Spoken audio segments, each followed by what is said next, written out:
Hey everyone, it's Alter Ego Fits, and welcome to Jinmu Won The Northern Blade Cosplay Showcase. As you have known, or as you have seen, I have been posting and have finished posting all of my different poses and whatnot and edits I did with my cosplay, Jinmu Won, from the Legend of the Northern Blade. So again, thank you for the support on that. It was greatly appreciated and it means a lot and really keeps me motivated to do other projects.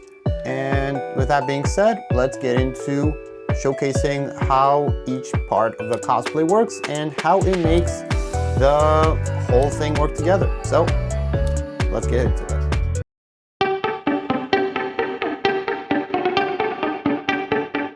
So how I made this was very straightforward. I just bought a gray robe off of Amazon.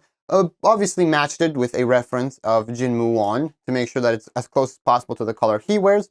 Then I also took some time in researching these color of the accents right here. And let me bring a little close up to show what I mean. So these specific color, it took me a bit to really match it up, but I was able to get a very nail the job done on it with Mars Red, that being a color option that I got for the acrylic cloth paints that I found on Amazon. Let me quickly show you what I'm talking about. So this is the exact one I used. It was very good, very clean, and got the look just right. And just to show off the full profile by putting it on. So this is it when I have it on.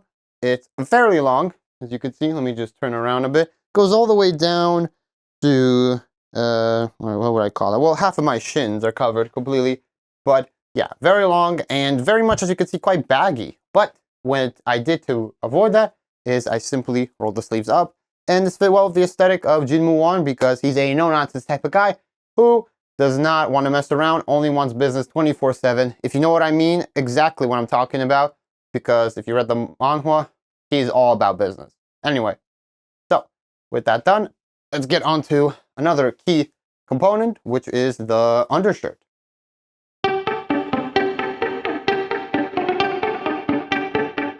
Here's the undershirt that I wore underneath that robe. It's not a traditional undershirt, as you can clearly see. It is actually a hafu, which is an ancient Chinese, commonly worn undergarment or undershirt worn during that era, which makes sense and fits well with Jinmu Won perfectly because it's around Murim. Murim is ancient China, which is actually a period in Chinese history or mythology. So this works out very well. And I bought this also online, but this time I had to find a specialized online store that was making these in Hong Kong. So it took me a minute to find, or a minute, by that I mean a couple of days, and I got it in my size. Well, yeah, it was close enough because East Asian clothing standards or clothing sizes are way smaller in reality compared to Western ones. So it worked well. I made the fit look good. It's clean. You can see the part of the cosplay, right? His undershirt's poking out right here near his neck, and that was really just encapsulated right well with it. But enough of me yapping. Let me just put it on so y'all can see what I'm talking about.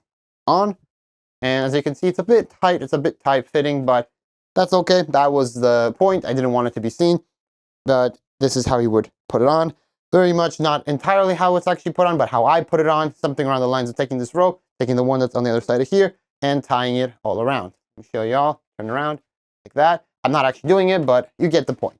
So this is what I wore under it, and I did this pattern as is known, which is right over left, because in East Asian cultures, right over left worn means, you know, the way it's normally worn. If you're doing it left over right, that is bad because that is what you would put, or the style or pattern would go for someone who has passed away. And obviously, you're not dead.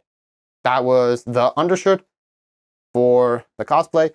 Very much nothing too crazy. However, it definitely gives that extra aesthetic, as y'all can see in the photo.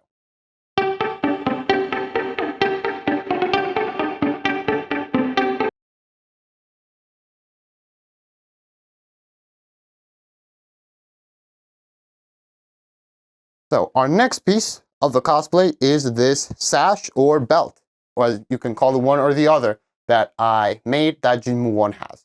And as you can tell by the color, it's very much a way brighter color compared to the more darker colors that I was using for the robe, as well as the accents on it, which were, as you know, remember, Mars Red.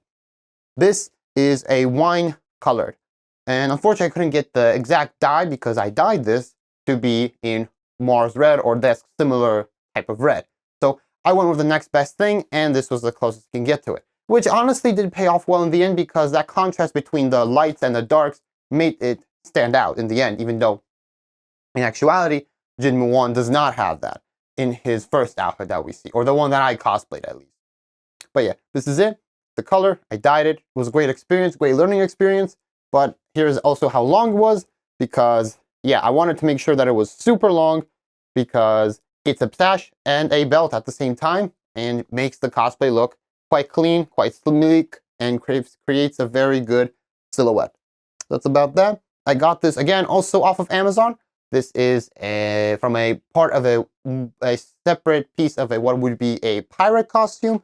But yeah, very clean, very nice. So on to the next part, which is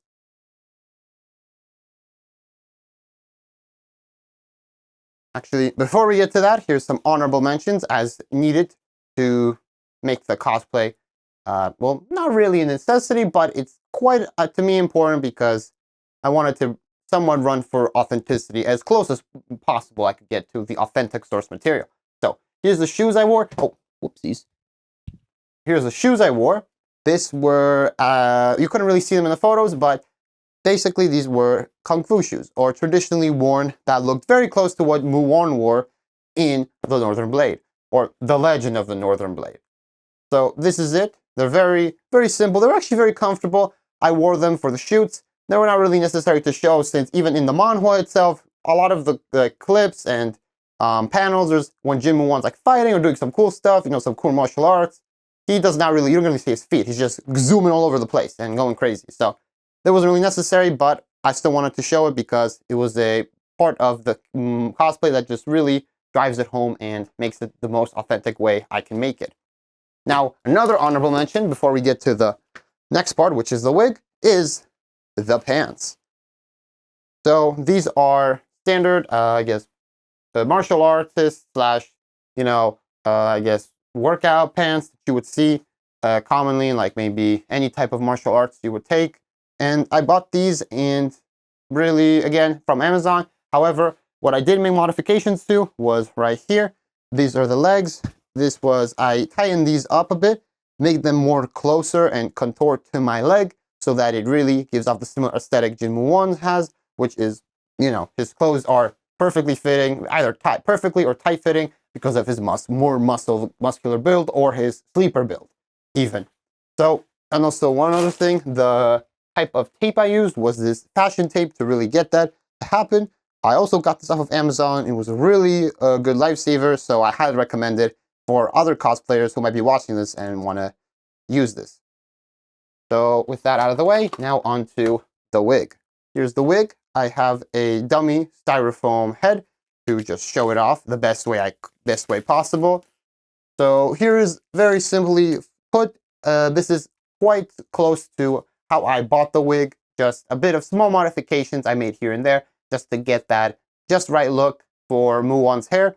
So right here, as you can notice, this middle part right here, there was hair before. I cut this part off. Here I used a bit of hairspray to get that what is that, like long sleek look that you commonly see when it comes to those, I guess, martial artists or East Asian beauty styles, beauty standards, or aesthetics, if you will. So another part is here, right here, also a bit of hairspray, but really not too much work. I also made sure to separate these as little hair as possible to get that perfect like spacing between his ear as well as the hair, to just really, you can see all of it, what's happening. So it's not too much, but not too little at the same time. Same goes for this side, right here. This is also hairsprayed, this a bit also, and there's also, let me, if I move it correctly and space it properly, here it is, there's a bit of spacing for the ear, just right, just perfect. And now we go to the back. We have here, a ponytail. Oh, mister, you can't lose your wig. I need to finish showing it off. So here is his ponytail. You might have seen it in one of the pic shots that I took, which was more from a side pack view and a, turn of the head type deal. And right here, simple, really simple ponytail. Not much work done here. However, it was really mostly done for me because the wig itself was similarly shaped to Jinmu Won's hair. So I really didn't need to do many modifications, as you can see. But it did take me a moment to find it because I looked it up and found it on a Japanese, I guess, cosplay, wig place website, and just bought it. So yeah, that took a bit to find too, since I didn't think of it until, wait, think of a place that has a lot of cosplay stuff, Japan. Anyway, that's the wig showed off. Thank you for my lovely assistant for helping me. And yeah, this is this part. Oops, you're going kind of bald. But yeah, this is the wig itself. It was a very nice process and one of my favorite wigs to really wear and to make. Well, not only for the simplicity, but also because it felt really comfortable and the hairs weren't as agitating compared to some other wigs I've bought in the past.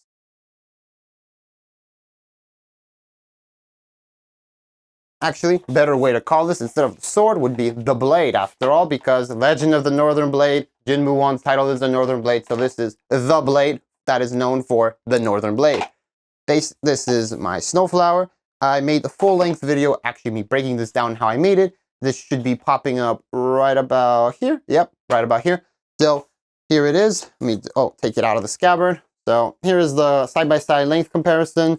Fairly long, fairly, good length, good amount.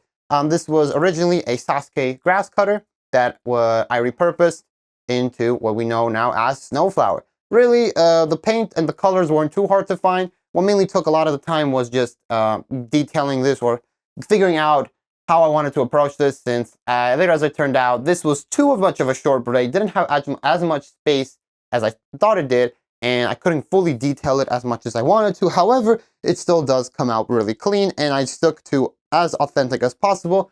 It's hard to tell here, but basically there's these Chinese characters which symbolize and stand for snowflowers, or the engraving is for Snowflower's name, which is the name of the blade.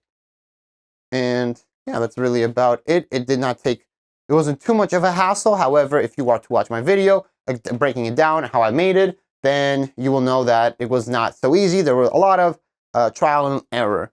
However, it all came out great in the end. Wait, whoops, is that the right way to put it in? No, it's not.